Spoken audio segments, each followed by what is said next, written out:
नमस्कार, मैं रवीश कुमार। चंडीगढ़ के मेयर के चुनाव का मामला पाकिस्तान के राष्ट्रीय चुनाव में धांधली की तरह हो गया है। पाकिस्तान के रावलपिंडी के रिटर्निंग अफसर ने खुद ही स्वीकार कर लिया कि चुनाव में उन्होंने धांधली की, जीते हुए उम्मीदवारों को हरा दिया।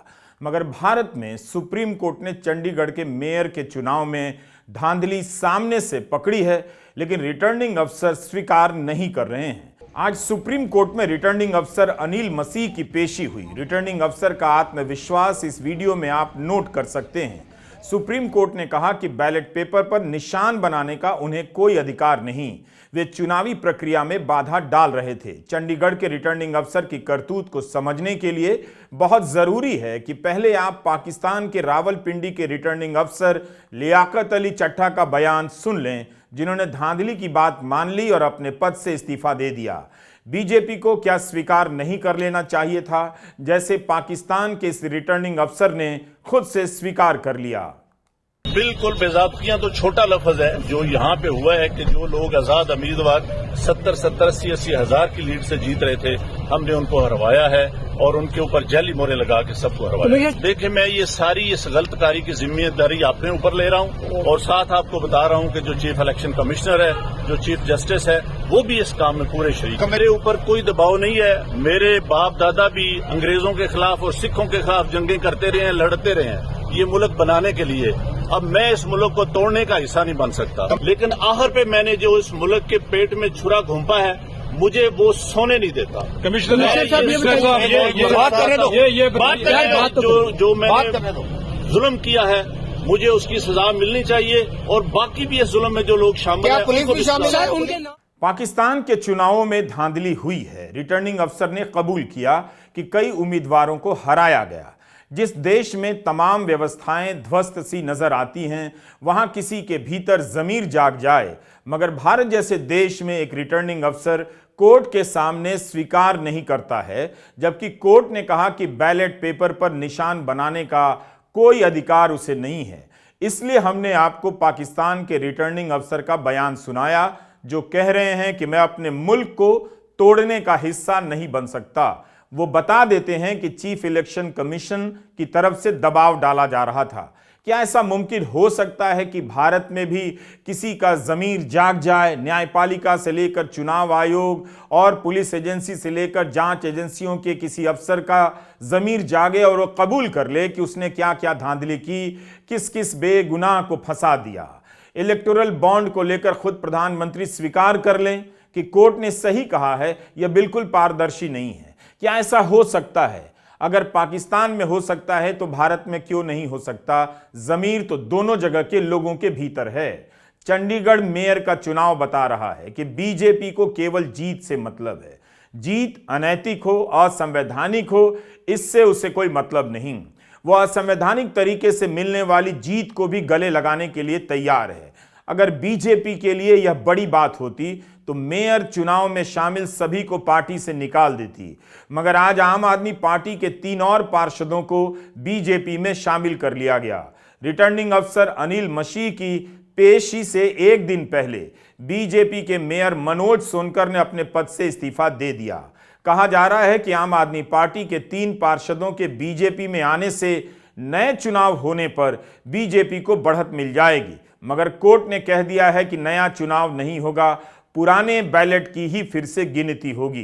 पिछले दिनों कोर्ट ने उनके वीडियो को देखकर कहा था यह लोकतंत्र की हत्या है। चुनावों को लेकर बड़े बड़े आरोपों से मोदी सरकार और बीजेपी बचती निकल गई, मगर पकड़ी गई तो मेयर के चुनाव में। सुप्रीम कोर्ट के चीफ जस्टिस डीवाई चंद्रचूड़ ने पूछा कि अगर आपने सच नहीं कहा तो आपके खिलाफ दंडात्मक कार्रवाई होगी। यह बहुत ही गंभीर मामला है। कोर्ट ने पूछा कि हमने वीडियो देखा है, आप कैमरे की तरफ देखकर क्या कर रहे थे? बैलेट पेपर पर क्रॉस के निशान लगा रहे थे? आप निशान क्यों लगा रहे थे? इस पर अनिल मसीह ने कहा कि मतदान के बाद मुझे बैलेट पेपर पर साइन करना था। जो बैलेट पेपर खराब हो चुके थे, डिफेस हो चुके थे, उन्हें अलग करना था। इस पर चीफ जस्टिस ने कहा कि वीडियो से यह साफ है कि आप कुछ बैलेट पेपर पर एक्स के निशान बना रहे हैं, कि आपने कुछ पेपर पर एक्स के निशान बनाए हैं। तब मसीह ने स्वीकार कर लिया, कहा कि हां, चीफ जस्टिस ने पूछा कि कितने बैलेट पेपर पर आपने निशान बनाए हैं। मसीह ने कहा 8। इस पर चीफ जस्टिस ने कहा, बैलेट पेपर को आप डिफेस क्यों कर रहे थे? आपने ऐसा क्यों किया? आपको केवल दस्तखत करने थे। नियम में कहां लिखा है कि आप बैलेट पेपर पर निशान बनाएंगे? मसीह ने कहा कि बैलेट पेपर को उम्मीदवारों ने डिफेस किया है, मतलब छेड़छाड़ की है, उन्होंने छीन कर नष्ट कर दिया। तब चीफ जस्टिस ने कहा कि मिस्टर सॉलिसिटर, इसे दंड मिलना चाहिए, यह चुनावी प्रक्रिया में हस्तक्षेप कर रहा है। अनिल मसीह का जवाब टिक नहीं पा रहा था। उन्होंने कहा कि वह खराब किए गए बैलेट पेपर को अलग कर रहे थे, जिसे मतदाताओं ने ही खराब किया था। इसके बाद चीफ जस्टिस ने कहा कि हमारा प्रस्ताव यह है कि डिप्टी कमिश्नर एक नए रिटर्निंग अफसर को नियुक्त करें जो तटस्थ हो, किसी पार्टी का ना हो। जहां से यह मामला रुका है वहां से आगे ले जाने की जरूरत है। रिटर्निंग अफसर ने जो निशान बनाए हैं उसके बिना ही नतीजे घोषित किए जाएं। हाईकोर्ट की निगरानी में यह काम होना चाहिए। इस पर सॉलिसिटर जनरल ने कहा कि कुछ बैलेट पेपर फाड़ दिए गए हैं, हाईकोर्ट को बैलेट पेपर देखने चाहिए। याचिकाकर्ता ने कहा कि केवल 8 बैलेट पेपर देखने की जरूरत है, उन्हें नहीं फाड़ा गया है। इस पर चीफ जस्टिस ने कहा, हम हाईकोर्ट के रजिस्ट्रार जनरल से कहेंगे कि किसी भी अधिकारी को मनोनीत कर दें जो कल हमारे सामने बैलेट पेपर लेकर उपस्थित हो जाए। हम खुद बैलेट पेपर देखेंगे। 20 फरवरी को 10:30 बजे सुप्रीम कोर्ट अब बैलेट पेपर खुद देखेगा। बताइए, यह बीजेपी का हाल है। मेयर चुनाव का जश्न मनाने लगी, लिखने लगी कि अभी तो बस झांकी है। सुप्रीम कोर्ट की अभी तक की टिप्पणी ने देश को बता दिया कि यह झांकी कैसी होने वाली थी। मेयर के चुनाव को लेकर इतना बड़ा संदेह उठा, इससे पहले चुनावी फंडिंग को लेकर इतना बड़ा फैसला आया, इलेक्टोरल बॉन्ड को सुप्रीम कोर्ट ने रद्द कर दिया। अब मेयर के चुनाव की गिनती हाईकोर्ट की निगरानी में होगी, जिसे लेकर बीजेपी झांकी दिखाने चली थी। पर्याप्त सुरक्षा व्यवस्था के बीच बैलेट पेपर को चंडीगढ़ से सुप्रीम कोर्ट लाया जाएगा। नया चुनाव नहीं होगा। क्या बीजेपी के लिए यह बड़ा झटका नहीं है? एक पार्टी जो नैतिकता और संवैधानिकता के मामले में बड़े बड़े दावे करती है, मेयर चुनाव में उठे सवालों को लेकर उसका क्या नैतिक और संवैधानिक दायित्व बनता है? 20 फरवरी का दिन अहम हो सकता है। अनिल मसीह को भी मौजूद रहने के लिए कहा गया है। कोर्ट ने कहा है कि हॉर्स ट्रेडिंग से चिंतित है। कोर्ट ने यह भी कहा कि नया चुनाव नहीं होगा। देखना होगा कि अनिल मसीह को किस तरह की सजा दी जाती है, कितने महीनों की जेल होती है, कोर्ट किस तरह की मिसाल कायम करता है।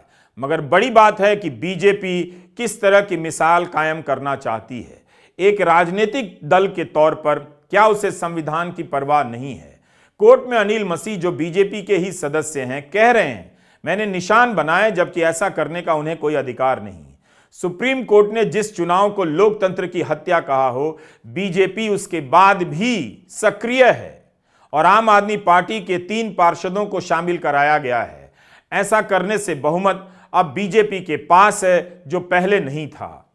तो ये तो दिखाता ही है कि क्या कर रही है बीजेपी चुनाव कैसे। जब उनके मेयर ने कल इस्तीफा दे दिया, ये जाहिर है कि उन्होंने गलत काम किया था, गलत तरीके से उनका मेयर बना था।